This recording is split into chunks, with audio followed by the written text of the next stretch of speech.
আল উলামা ওয়ারাসাতুল আম্বিয়া। ওলামাগণ, আলেমগণ হচ্ছে নবীদের ওয়ারিস। আমাদের সাধারণ মুসলিমদের মনে, প্রত্যেকের মনে একটি প্রশ্ন যে মাযহাব সম্পর্কে, আমরা মাযহাব কোন মাযহাব মানব, কিংবা মাযহাব মানা ফরজ, নফল, ওয়াজিব নাকি সুন্নাহ। আবার অনেকে লা মাযহাবী রয়েছে, যারা মাযহাবই মানে না।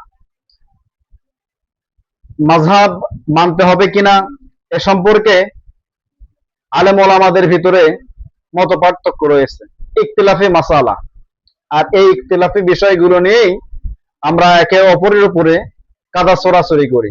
দেখুন, মাযহাব এমন, মাযহাব শব্দের অর্থ হচ্ছে পথ, মত, তরিকা। আমরা যাদেরকে লা মাযহাবী বলে গালি দেই, আসলে এই পৃথিবীতে লা মাযহাবী এই শব্দ বলে কোনো শব্দ নাই।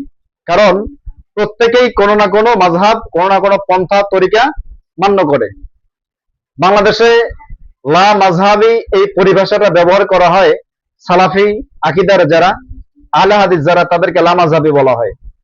আসলে দেখুন, তাদের আকীদা কি, তাদের চিন্তা চেতনা, নিয়ত কি, তাদের মেথড, তাদের টেকনিক, ট্যাকটিক্স কি।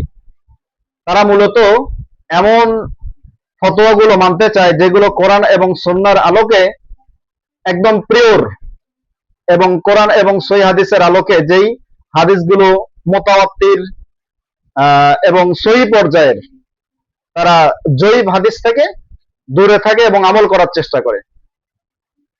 যারা লা মাযহাবী, যাদেরকে বলা হয় তথাকথিত আহলে হাদিস, তারা মূলত ইমাম আহমদ ইবনে হাম্বল রাহমাতুল্লাহ আলাইহির মাযহাবের সাথে অনেক আমল তাদের মিলে যায়। যেমন নামাজে সশব্দে সূরা ফাতিহার পরে আমিন বলা, ইমামের পিছনে সূরা ফাতিহা তেলাওয়াত করা, এরপরে রফুল ইয়াদাইন করা, এগুলো মূলত আহমদ ইবনে হাম্বল রাহমাতুল্লাহ আলাইহির হাম্বলি মাযহাবের সাথে মিলে যায়। এরপরে ইমাম শাফি রাহমাতুল্লাহ আলাইহির সাথে তাদের কিছু মাসালা এবং কিছু আমল মিলে যায়। কিন্তু ইমাম আযম আবু হানিফা রাহমাতুল্লাহ আলাইহি, এনার সাথে কিছু কিছু মাসালা তাদের অমিল থাকে। অমিল থাকবে বলেই যে তারা বাতিল, প্রত্যাখ্যাত, তারা বামপন্থী, রাম, এরকম বলা যাবে না। কারণ মাযহাব মানা এটা ফরজ, নফল, ওয়াজিব বা সুন্নাহ না। মাযহাব কাদের জন্য মানা জরুরি? মাযহাব মানবে তারা যারা কোরআন এবং হাদিসের আলোকে তাকলিদ করতে পারে না, যারা মুস্তাহিদ না। আসলে মুস্তাহিদ কারা, এটা আমাদেরকে আগে জানতে হবে। মুস্তাহিদ হচ্ছে তারাই যারা কোরআন এবং হাদিসের ডিপলি এবং গভীর জ্ঞান রাখে। মুস্তাহিদ হতে হলে কিছু কিছু গুণাবলী থাকতে হবে। যেমন আরবি ভাষার উপরে তাকে পাণ্ডিত্য থাকতে হবে, নাহু, সরব, বালাগাত, মানতিক, আম, খস, নাহি, এগুলো বিষয়ে তাকে জানতে হবে। এরপরে কোরআন সম্পর্কে তার জ্ঞান থাকতে হবে। 5টি আহকাম বিষয়ের, 500টি আহকাম সম্পর্কিত যে কোরআনের আয়াতগুলো আছে, এগুলো তাকে জানতে হবে। এরপর আহকামুল কোরআন, কোরআনের আহকামুল হাদিস, আহকামুল কোরআন, কোরআন এবং হাদিস তাকে দুটোই জানতে হবে। এরপরে তাকে ইজমা, কিয়াস সম্পর্কে জ্ঞান থাকতে হবে। তাকে ন্যায়পরায়ণ হতে হবে।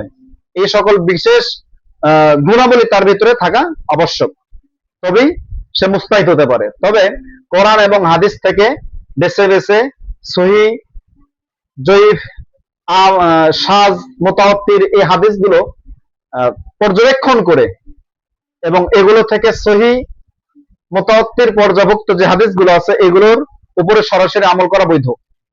এক্ষেত্রে কোনো না কোনো মাযহাব মানতেই হবে, যে এরকম কোনো বাঁধা ধরা নিয়ম নাই। ইমাম আযম আবু হানিফা রাহমাতুল্লাহ আলাইহি তিনি বলেন, ইযা সাহাল হাদিস ফাহুয়া মাযহাব। সহিহ হাদিস, সহিহ মাসালা, এগুলোই আমার মাযহাব। তার মানে ইমাম আযম আবু হানিফা রাহমাতুল্লাহ আলাইহি তিনি একজন যুগশ্রেষ্ঠ আলেমে দ্বীন। তেনাকে আল্লাহ রাব্বুল আলামিন জান্নাতের উচ্চ মাকাম দান করুন।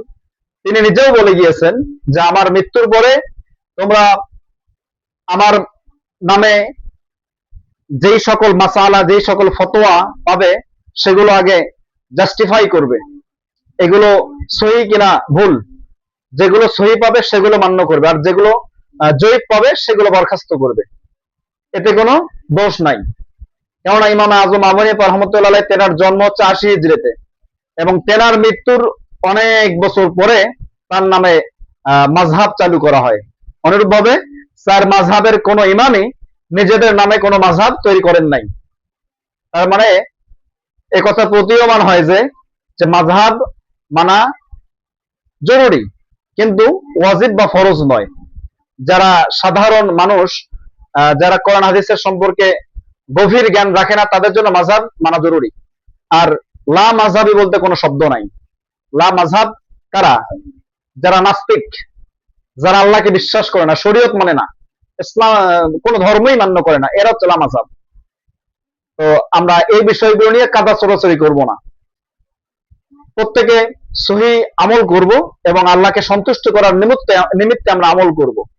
একজন মাযহাব মানে না, একজন মাযহাব মানে, এটা নিয়ে আমরা যদি তর্কাতর্কি করি তাহলে ইসলামের সৌন্দর্য নষ্ট হয়ে যায়।